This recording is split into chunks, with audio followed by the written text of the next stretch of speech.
Hi, I'm Sarah Cowgill, along with Graham Noble, Joe Schaefer, Jim Fight, Dave Patterson. And this is the Conservative Five, Liberty Nation's online TV news program. On today's episode, Ceasefire and Ice, we dig into the possibility of another Joe Biden long, dark winter, an electric shock, winter blackouts. We have to talk about the war games with prisoners going on in Gaza, in the hostage swap, and of course we can't let the house mouse off easy, and Disney raises the white flag. All this and more coming up in this edition of the Conservative Five.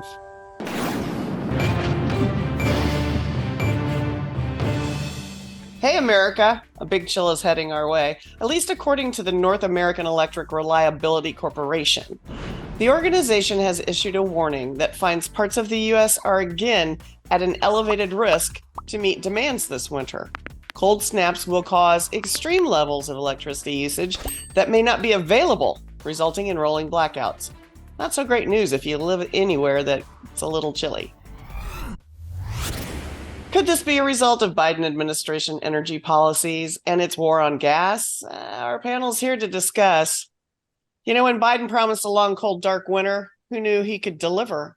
Joe, first off, will this realistically happen? And second, can and could Biden fix it?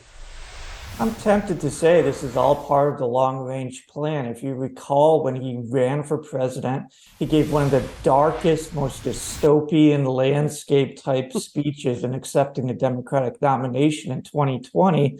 And it's just been dark skies ever since. And you are tempted to believe it's intentional. There's always a crisis. There's always something going on. And there's always some existential threat facing the American people. For some reason, it appears that they want it to be this way. Maybe it's just me. I'm a little worn out here down in Florida. Every time there's a wind over the ocean, I got to get ready for a hurricane. But it just seems like it's always happening in America. There's always a crisis. We're always in that mode, that fight or flight mode. They want us to be in that mode. I don't think it's out of line to say that. So, okay, it's cold in the winter. Can we get through? Can we handle that like adults? Can we have people who know how to take care of the situation? We can turn our heat on. It can be affordable. No, it has to be a crisis. Everything has to be a crisis. And I can't help thinking it's intentional. And so, yes, I do think that there is going to be a problem with the grid. I think there is going to be, you're going to have those situations that happened in Texas a few years ago where people are freezing and they don't have heat.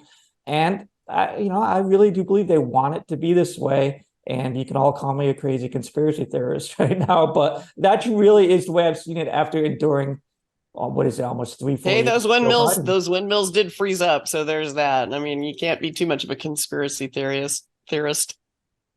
You know, you make a good point. If they want everything to be gloomy, and we're this close to an election year, and we're almost to the beginning of the primary season, Graham, how will this affect stalwart liberal voters? I mean, do they want this? I well,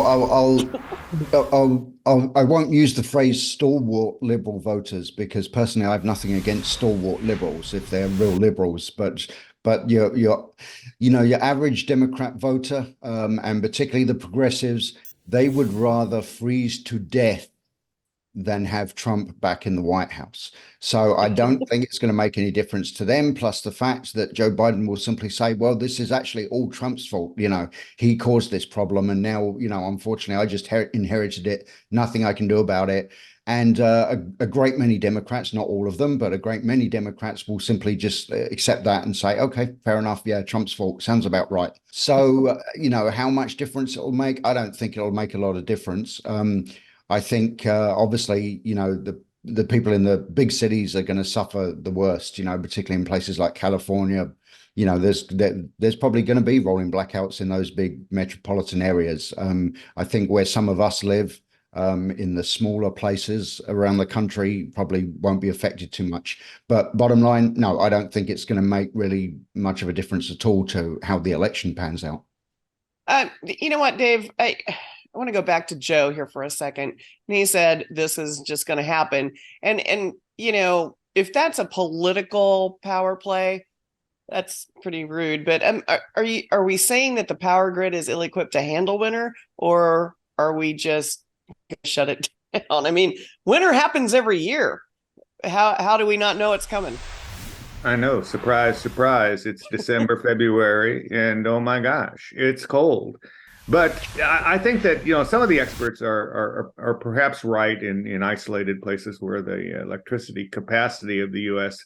So, I mean, the gloom and doomers say that 2/3 of North America could face power shortages, and but I don't think it will be obviously that extensive.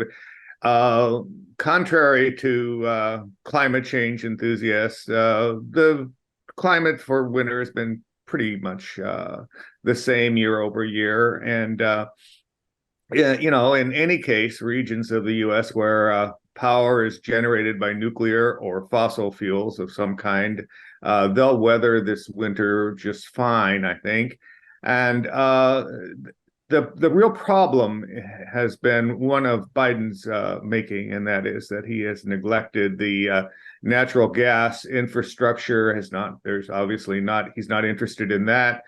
And so, if anything untoward happens in terms of power grids, and it's going to be a consequence of having to improve the natural gas infrastructure, the pipelines, and so forth. And but I guess my assessment will be that it won't be appreciably worse than last year, and there won't be any large power outages, and things will be pretty much as they have been. Well, all of us yahoos in the Midwest or in the middle of nowhere, we have full propane tanks that are on the ready to go, and we have wall heat, and all you have to do is hit a button. We don't need electricity. We can stay warm.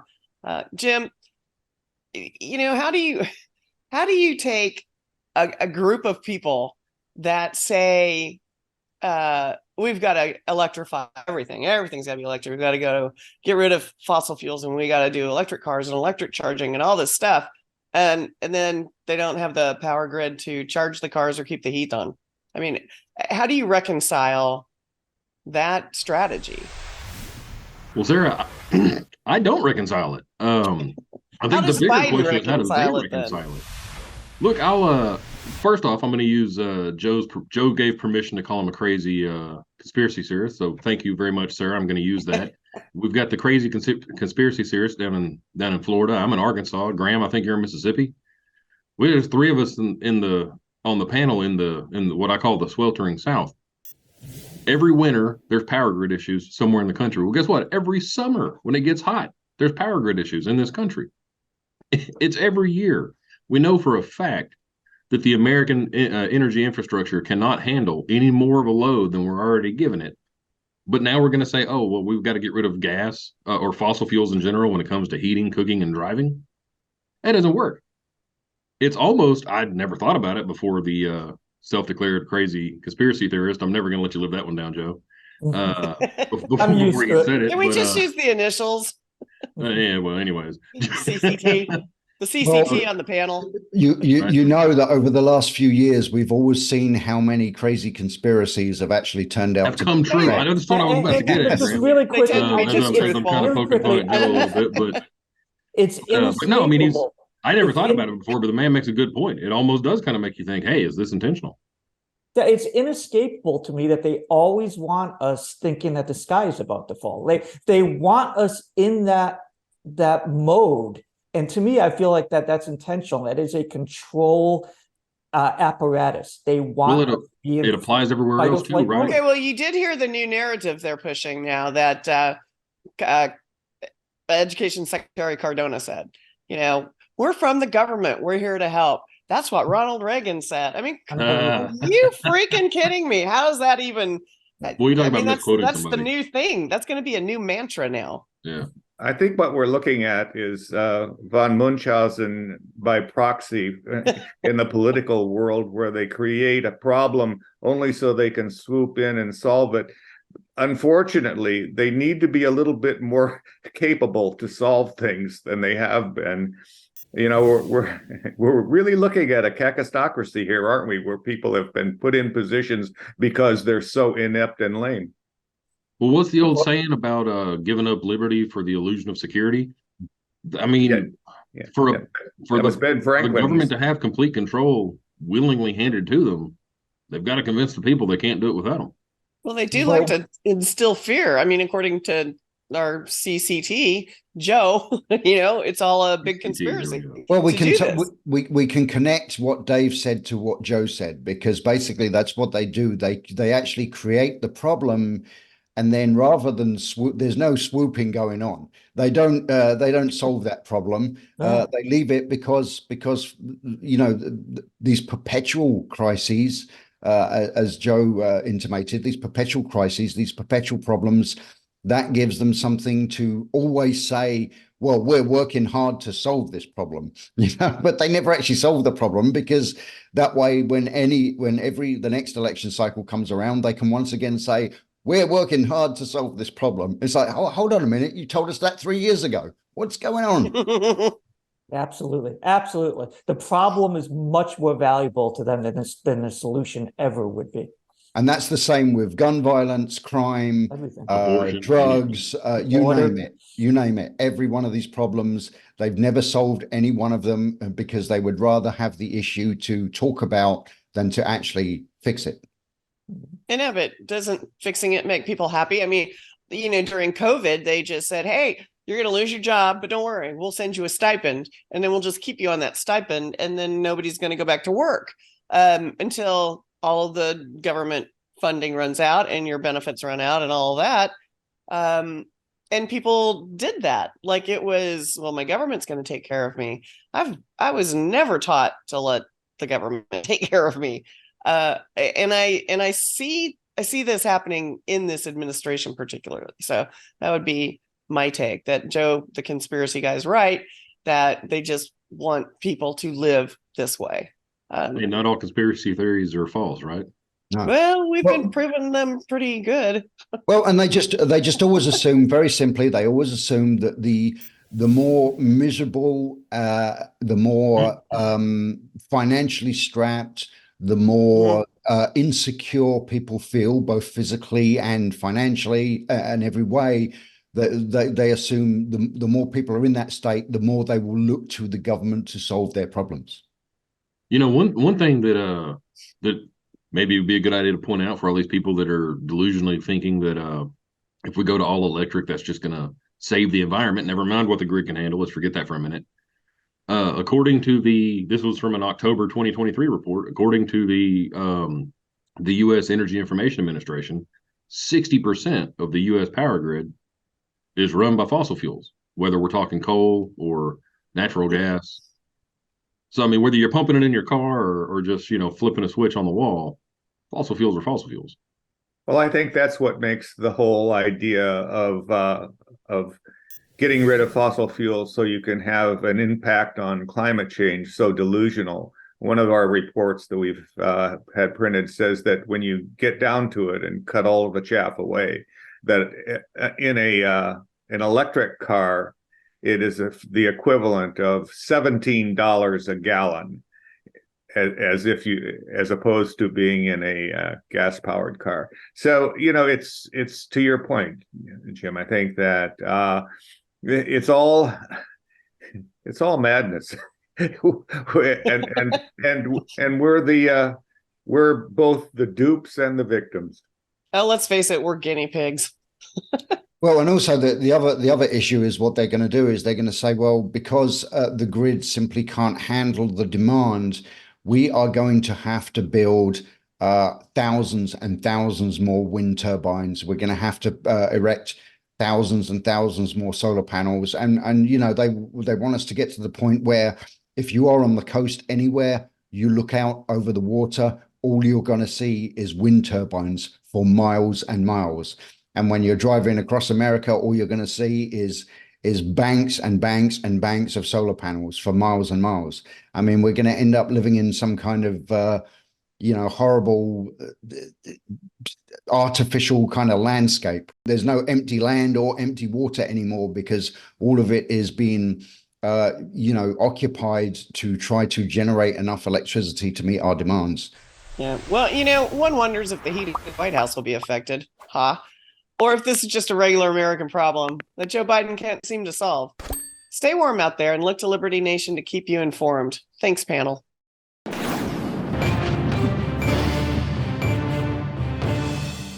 It's getting a bit bumpy. This business is swapping hostages in the Gaza Strip. Latest reports, and this keeps changing, is more than 80 of around 240 hostages Israel says Hamas seized in its October 7 attack on Israel have been released. In return, Israel has freed 180 Palestinian prisoners. This conflict is less than 2 months old. Ceasefires are being called and extended. Dave Patterson, level expert at military affairs, Middle Eastern geopolitics, is never straightforward, is it? Of the 61 Israelis released so far, almost all are women and minors. In addition, foreign workers, mostly Thais, not exactly high-dollar assets and terrorist talk. Who are they keeping? Hamas is keeping Americans. I mean, I think that's a fairly simple calculus. In the world of hostage commerce, abductees from superpowers are more valuable because what the thinking is that a superpower is more likely to be able to influence the behavior of other countries, and in this case, they're looking to the U.S. to influence the behavior of Israel. To make Israel more cordial to the demands of Hamas. As it's turning out, Hamas has assessed the Biden administration pretty accurately. Since as we watch, the White House is really going wobbly, I think, on Israel. It's caving to the mobs of terrorists, sympathizers, in our big cities and on our university campuses. During Secretary of State Anthony Blinken's visit on the 30th of November with the Israeli leaders, he attempted to influence Prime Minister Netanyahu to ensure Palestinians left in Gaza were protected before resuming combat operations against Hamas. I mean, on its face, it is objectively stupid.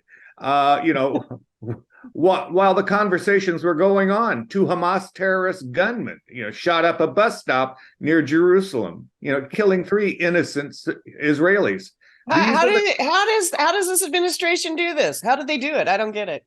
Well, it's because they are so completely they just don't embrace reality. They want things to be the way they wish they were, as opposed to the way they are. And you're dealing with Hamas, which are absolute thugs and immoral in every possible way you can imagine. And when Blinken goes over there, I think he's talking to the wrong group. Well, yeah. I mean, we really going to trust a terrorist organization? I mean, anyway, but politically speaking, now that we kind of cracked that egg open, Graham, has this conflict and Hamas influenced the upcoming presidential election yet? And if not, will it? Well, I hate to kind of throw a wet blanket every time I'm asked this question on any issue. How much will it affect the 2024 election? And my answer, as usual, is not significantly. I mean, I certainly believe that there are probably a percentage of Democrat voters out there who are so disgusted not only by the Biden administration's handling of this issue, but also they're disgusted by the just rampant wave of rabid anti-Semitism that has suddenly come out of the left. And of course, anti-Semitism was never a right-wing problem. It's always been a left-wing problem. And so I do believe there are a certain number of people who normally vote Democrat who are going to sit this next election out, maybe even if they can't bring themselves to vote for the Republican nominee. They are probably going to sit this one out and not vote for Biden. So I think it's going to have a certain amount of effect on the election. I don't think it will change the ultimate outcome of it.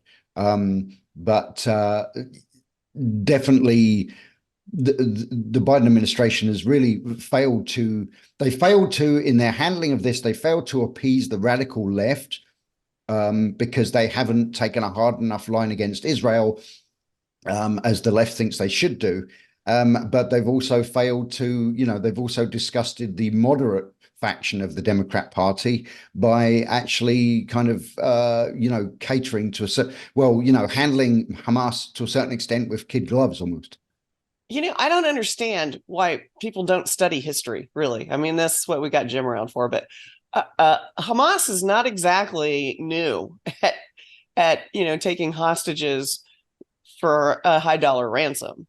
Jim, why don't you fill us in on what their end game is? Is it money, exposure? What are we doing here?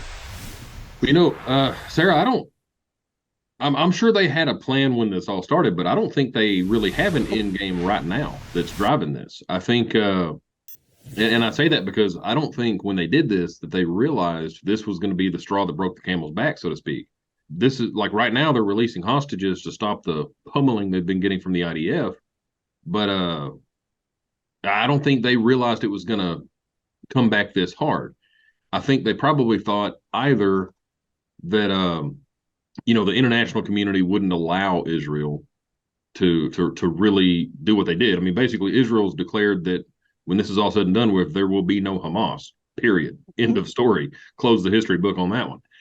Or that maybe they thought they could actually cripple Israel, because we know it was more than just the raids across the wall, right? I mean, there was a massive cyber attack. They attempted a sea invasion that failed. So probably originally they thought, hey, we'll capture all these people, and if we manage to crush Israel, or if Israel just doesn't really do anything about it, we can either sell them back, or they can have some of these big elaborate beheadings that they're so fond of. I mean, that's, I hate to put it that way, but I mean, look, they've always they've certainly proven that they're not above dramatically executing people for, well, their whole job is to make people afraid to get their way. For sure. But so I'm sure I'm sure they thought that that's how it was going to go, but then now they're in a fight for their very existence. To be fair, a fight of their own making. So they know the deal is, as long as we're releasing hostages, we aren't being destroyed. Well, I mean, obviously there's an expiration on that. They only have so many hostages. I don't have an inside track on this, but I think that I think Jim is right to a large extent, where Hamas, I think, assumed that once, and of course they realized that Israel was going to strike back hard against them and their control of the Gaza Strip. And I do believe that they probably expected the international community to jump in and say, oh, whoa, not so fast. No, you can't do that. I also actually believe that Hamas thought that Hezbollah would actually pretty much invade northern Israel, though, or that whole part of Israel that shares a border with Lebanon. I believe that they thought maybe that Hezbollah would jump in, and Hezbollah is quite a formidable force, and yet Hezbollah has kept. There's been some skirmishes, there's been some rockets fired, but they haven't done a lot. And I think probably they decided not such a good idea, because there's US warships in the Eastern Mediterranean that are very capable of just pummeling them if they did do that. So I think Hamas probably right now, I'm sure there's some back channel communications going on between Hamas and Hezbollah, where Hamas is saying, what the F, guys? Why aren't you backing left them holding the bag, didn't they? Yeah. The gorilla in the room is the fact that Israel had made and Saudi Arabia had made extraordinary headway in coming to accommodation with each other. Saudi was about ready to recognize Israel as a nation. That was absolutely abhorrent to Iran, and Iran really does hold the puppet strings here over Hezbollah as well as Hamas, and their proxies around the area, the Yemeni Houthis. And you can see that as soon as the tide of battle had significantly turned against Hamas. You had the Houthis begin to fire missiles and drones, and you had more after October 17th. You had an extraordinary number of attacks on U.S. outposts and bases. And what I think is happening here is that you're watching Iran test the waters as to just how far they can go in the Middle East to be, the Middle East bad boy. Right. Joe, Dave pointed out in his opening comment that there's, Americans still being held, and apparently that's the best high dollar asset that they can hang on to. Is the strategy money? Is the strategy PR? I still want to go back to that because I don't see how they would ever consider invading Israel or attacking Israel was ever going to be in their favor. I'm going to give you the answer. It's going to take this conversation maybe in a different direction. I'm not trying to be snarky. I'm not trying to shoot from the hip here. I'm not angry or anything. I'm representing a view shared by tens of millions of Americans. I don't care. Our country is in a crisis right now where we are losing our national sovereignty, our individual liberty. When this first came out, 9 Americans kidnapped. That was the first news story that I saw that they hyped. Well, I did a Google search just out of interest. How many American citizens are killed by illegal aliens every day? It's more than 9. We don't even know the number because we don't know the number of illegal aliens in this country. We're told it's 12 million, which is laughably low. It's at least 20, and it's as high as 30 million. We can't even come up with a number. The numbers are controversial. Americans are being killed. They're being slaughtered right here in their own country. And I'm not trying to be callous, but, we should be taking care of things in our own nest, our own home. We shouldn't be crying about something that's going on a half a world away. I saw a post by a prominent pro-Israel account, and they were saying, Israel does not have to answer to anybody for handling their own business, their own affairs. I applaud that. I am all for that. Go ahead, handle your own affairs. Leave us out of it. Okay, we're not sending any more money now. We're staying out of it. And you know what? It's because we have our own problems here. And it's the same thing with Ukraine. Michael Bennet, senator from Colorado, just the other day said, so a United States senator can say that. The border is bad, but we need to send money to Ukraine right now. They need the money. Ukraine is more important than America. He actually said in talking about the border, well, yeah, we got to take care of those dreamers. He didn't say anything about taking care of the American people whose lives are being threatened by this absolute national security crisis on our border. He said we got to take care of the dreamers. Look at our new Republican Speaker of the House. His first thing he said, what my first duty upon becoming Speaker is to make sure we send aid to Israel. Again, what? We have a border being overrun, and this man is saying Israel is his first act of duty upon being Speaker of the House. Again, this is not being said in anger. I am saying that the tens of millions of Americans agree with me. We are losing this country. What are we doing getting involved in all these conflicts? I feel like I'm in George W. Bush's America again, and the American people decisively rejected that in 2016. And you know what? The crisis is right here at home. Let's take care of our own problems first. Okay, that completely went kind of crazy, but that's all right, Joe. He did say it was going to take it in a different direction. Yeah, and you know what?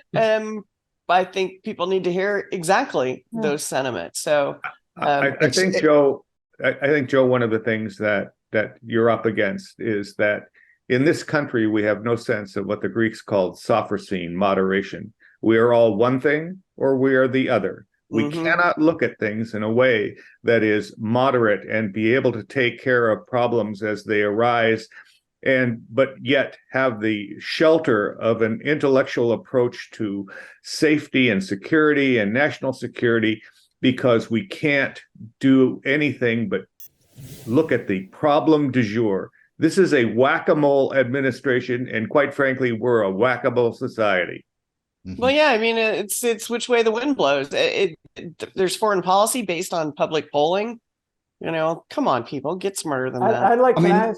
Can I ask Dave a question here? Because, you know, I know he's more interventionist than I am, and I would be called isolationist. And I take it as an absolute compliment. I am isolationist, but I think he and I will both agree on this. And this is a practical question. This is a real, geopolitical reality question. Can you be and have an aggressive, hawkish foreign policy when the home base is as unstable and precarious as it is today? Practically, can it work? I think you have to try. I mean, it's impractical to think that you have only to do one thing or the other. I think that we're regardless. You know, people like to think that the antonym for populism, you know, is isolationist. No, that's not true. You know, we don't have to be globalists to have something to say about how the world works around us. We're so intertwined militarily and economically, we can't simply back off. What we can do is choose our moments for intervention. And I think what I object to is the Biden administration's foolish picking the moments for intervention. I think we got a problem here, and that is that, you know, that there's the old saying that, you know, you should, you know, we can walk and chew gum. Unfortunately, we have a president who cannot, you know, safely do either one of those two things, let alone both of them together. But we should be able to do that. I believe, look, Islamist terrorism is actually, and has been for many years, a problem for us. And there comes a point where, you know, it could become once again a huge problem here at home. So, you know, I think that, you know, I tend to agree with Joe that we, you know, our first priority should always be what is going on within our own borders. It's a mess. And I'm personally appalled that we're still sending any money at all to Ukraine, that's become a black hole. And we have no idea where that money's going. Nobody really is accounting for it. And it's awful. Now, as for the Israeli problem, I believe that it is in our interests for the Israelis to completely wipe Hamas off of the face of the earth. But we could do that. We could send military assets out there, naval assets, and we could say to Israel, look, you know what? We're not gonna fund your war, and we're not gonna fight your war for you. However, we've got your back. You know, you go in there, deal with Hamas, finish them off. If anybody tries to stop you doing that, we will step in. But other than that, that's it. Our ships are out there, and good luck. And now we've got a few problems at home to sort out. So I think we can and should do both at once. Well, you know, looks can be deceiving when dealing with a terrorist organization. Who knows what they will try to pull next? But I think we all know there'll be a next time. Thanks for watching. Thanks, panel.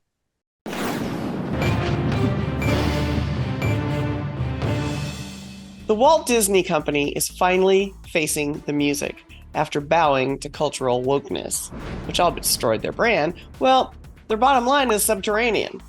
Executives have finally admitted, and I'm going to quote their own report, its controversial political and social agenda, end quote, has tanked its stock and angered shareholders. Imagine that. Company is now even reporting a decline in licensing revenue from products associated with Star Wars, Frozen, Toy Story, all iconic brands. Did Disney, to change the bombing of brands, Bud Light itself, Mr. Fight? I think it's fair to say that Bud Light Disneyed itself. To flip the script a little bit, like, you know, Bud Light tanking, that was a huge spectacular thing all at once. But, you know, Disney's been at this for years. And they've been paying the price for years, albeit a bit more slowly and gradually over time. Disney's been woke for years. You've had openly LGBTQ characters in here in recent years that have pushed more and more families away from the brand. Before even that, you had so-called queer-coded characters where they weren't openly gay, but you could certainly interpret them as such. And lo and behold, they were animated. Give me an example of that. You said okay. Queer coated? Coded. So basically okay. the idea was in the 1930s, there was a set of rules that come out that made it that banned you from being able to show, to use the language from the rule, perverse stuff like homosexuality. But anyways, you weren't allowed to have openly gay characters, basically. And what that led to was gay writers and animators doing what was called queer coding, where they would write a gay character and then just never have it confirmed. Scar from The Lion King, Gaston from Beauty and the Beast, Ursula from The Little Mermaid. Wasn't Gaston the big guy with the gun? And right, and then well they did, yes, and all right, and then his little buddy LeFou, something like that, was super dedicated to him, and then they had that big singing sequence where they had this song about how manly and awesome Gaston was. They're there. Like, look at Scar. Like, if you watch The Lion King and you look at Scar, if you said to yourself, you know what, Simba's uncle is gay, then congratulations, you took exactly what the gay animator who animated Scar wanted you to take from that. Okay. That's not like homophobic or anything. Way too deep. This is way too deep. That's legitimately, like, that's a thing. Rethink this one. They've been doing it for years. Disney doesn't officially sponsor Disney gay days, which for some reason was hard for me to spit out. But anyways, they don't officially sponsor it, but it's been going on since 1991. And guess what the company does? Every year leading up to it, they launch a themed product line. So they're certainly capitalizing on it. I mean, hell, even back to Bambi, 1942. How many vegans and PETA members over the last 80 years were only that way because at a formative age, they were taught by Disney that people who kill animals are evil? I'm not going to argue the whole Bambi thing because no. Yeah, I mean, yeah, you kill squirrels, so Disney's been at this. I kill deer too. I make the point that I don't kill Bambi's mom. Bambi's mom's been dead for 80 years, but but anyways, I mean, look, they've been at this for generations. It's just getting progressively more and more open, and they've been pushing away family-centered, family values-centered consumers. Okay, yeah, but this time, just not in as large a scale as Bud Light here recently.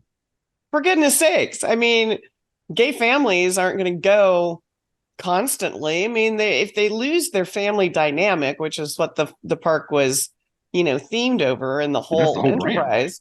Brand. I mean, Joe, I don't see Disney clawing its way back to the top. Do you? First of all, I thought what Jim just said was very interesting, and we could talk for like 2 hours on that, but I assume we don't want to do that. I do think that Walt Disney was a genius. I mean, the films he made, the things he had. Snow White, I've heard it called a fairy tale for adults. Kids love it, but even as an adult, you can just enjoy it just as a classic thing. Disney has been so far removed from that kind of quality. And I think Bob Iger is just this hero made with clay feet. He took a brand, the name Disney, kind of like a private equity thing. You get hold of a very valuable brand, and he was able to blow it up and make a lot of money for a lot of years based on a quality that he had nothing to do with. So he was basically riding the fumes of Disney's past, and he made a lot of money doing it, but the quality suffered because if all you think about is making money instead of actually making a good film, it's only a matter of time before the quality starts hurting the bottom line. So Bob Iger is not this financial genius he's made out to be, in my opinion. He took something and he rode it as far as he can, but he rode that horse into the ground. Somebody said this about Boeing, I thought was fascinating. Boeing used to make great airplanes. Then they became a company that's about making money. So they've got these great money people, these great financial people. They really know how to turn, but they don't know how to make airplanes anymore. That's the problem with Disney. Bob Iger is not going to solve anything with financial wizardry. Get back to making quality films. I don't even think Hollywood's capable of it anymore, but good luck. See if you can do that. If not, Disney's riding on fumes, and eventually it's going to run out of fumes. It's going to die. Well, Dave, how does this organization now go back to just being, fun and entertainment versus political activism? Well, I think anything is possible that they would actually achieve. Back to their roots. But in order to do that, the Disney brand has to be totally separated from the element of society that they've chosen to associate themselves with. They have to be separated from any woke influence. Advocates for gender confusion, diversity, equity, and inclusion, and all that stuff, are demonstrably a small segment of American life, and unfortunately, with a disproportionate influence. And it needs to be put in its proper context, and it needs to be, basically out of American family life. Disney has an opportunity to be able to do that. Disney management, first of all, might start with a public announcement that, Mickey Mouse is a male and Minnie is female, and there isn't any in between. Okay, the jury's out on Goofy, but Tinkerbell is a she. Are you sure? I'm pretty sure. Maybe Tinkerbell's I don't know that that's the case in the latest iteration of it. But I think when I was Target young, mixed that tuck away swimsuit thing. Maybe I thought Tinkerbell was hot when I was young. No, I do think that Disney has an opportunity to right the wrongs and to get back on track. I mean, in the Pentagon, there's a saying that it takes as much effort to ditch a lousy idea as it does to promote a good one. And I think that Disney is going to have to exert a lot of influence. They have cachet amongst the American people, and I don't know how long that's going to last, but they should use that portal of influence to get back on track. And if nothing else, they're going to have to, or they're going to be sold. I can't help but feel like Dave's little Pentagon expression describes the last century of all of American life, basically. True. That's very much. I forgot what I was going to ask. So You're welcome. Yeah, thanks, Jim. Hey, Graham, does this work both ways? I got some Bud Lights for us. It seems that when companies align themselves with the progressive left, it goes spectacularly bad. 365 of womanhood. Or when this left goes after, like Chick-fil-A. But when corporate aligns with the right, does that happen? I mean, do we have the same kind of backlash against, more traditional corporate run,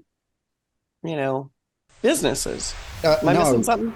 No. There is a huge disparity between the way that cancel culture, if you like, or the culture of boycotts. There's a huge disparity between the success of it when it's driven by the right or driven by the left.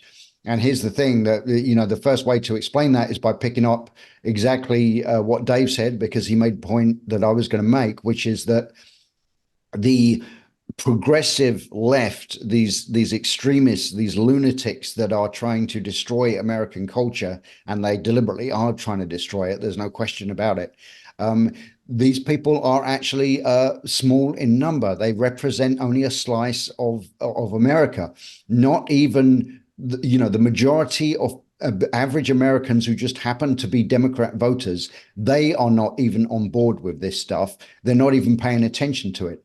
When some corporation, some kind of big box retailer or whatever other company it is, comes out, expresses some kind of support for traditional values or what we might describe as conservative values, or, comes out as being, say, pro-gun or anti-abortion or something like that, the progressives scream, boycott, boycott, boycott. But the problem with that is, one, though they have a very outsized influence in terms of their media exposure, in reality, there is a limited number of them. And so, in the entire country, because not everybody who votes Democrat suddenly runs out and says, okay, I'm boycotting this company. It's just the progressives that do it. And so you've got, maybe a few 100,000 people all over the country that have decided to boycott, whatever company it is. But then one thing that conservatives do that progressives don't do is that conservatives then, when they hear about this boycott, they will jump out, they will run out to support that company, as they did with Chick-fil-A a few years ago. Remember that, when the progressives were trying to boycott Chick-fil-A? You drove past any Chick-fil-A and there was a line out the door and around the entire building of people going in to eat there. Now, on the other side, there are a lot more conservatives in this country still than there are progressives, by quite an order of magnitude. So when a company like Disney or Bud Light or someone comes out with some ridiculous kind of progressive cultural stance or social stance, when conservatives decide to boycott those companies, we're talking about millions and millions of Americans boycotting them. We've got the numbers, and that's why progressive boycotts of I don't want to say right-wing companies, but companies that express some kind of alignment with conservative values. When progressives boycott those companies, it doesn't work out because they don't have the numbers, and because there's a backlash by conservatives. When conservatives decide to boycott a company, boy, that company is going to lose a lot of money, and there is no backlash by the progressives. Progressives aren't rushing out saying, oh, I'm going to support that company now because conservatives are boycotting them. It doesn't happen in the same way. So there is a huge disparity. Yes, Sarah. I hate to say this, but I think that, the death by 1,000 cuts, I think that last shiv came from Ron DeSantis, governor of Florida. And I might be wrong, but I kind of give him a little bit of credit for pushing this over the edge. Anybody want to argue with that? Well, normally I'm completely opposed to any kind of government intervention in anything a private business does. So, kind of DeSantis jumping into that whole fight with Disney actually kind of irritated me a little bit. But then Didn't again, Disney initiate the fight? But then again, well, yes, they did. Yes, they did. But, I think, governments should stay out of private business altogether. However, in this case, because Disney does have a special, they are given special concessions by the state of Florida. So for that reason, I think, okay, yeah, DeSantis was kind of justified in jumping in there because he could actually say, well, hold on a minute, our state gives you, you've got this special district that is pretty much your own little country, and we gave you that, and now you're trying to tell us how to do things. Oh, no. So so to an extent, I think DeSantis was correct. As much as I hate government intervention in anything a private business does, I think in this instance, I think yeah, he kind of was correct, ready to jump in there and fight back against them. Yeah, Jimmy. Here in the real world, we call that biting the hand that feeds you. And if you want to put your money where your mouth is, that's fine, but use your money, not the taxpayers' money.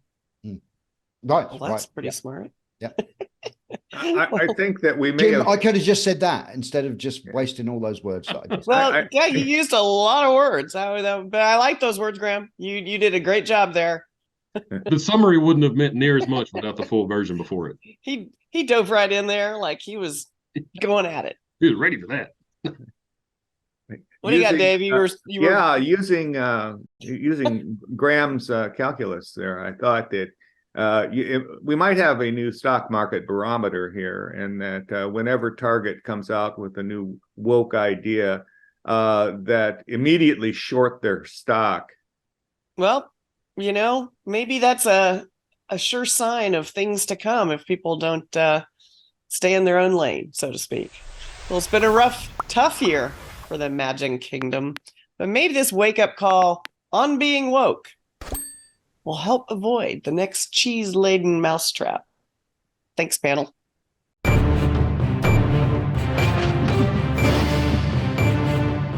That's it for our Conservative 5 panel today. Check out our other C5 shows and segments on your favorite video platform, YouTube, Vimeo, Rumble. We're on them all. And remember to hit libertynation.com for all the latest news. I'm your host, Sarah Cowgill. Thanks for joining us today for Free Thinking, Free Speech, LibertyNation.com.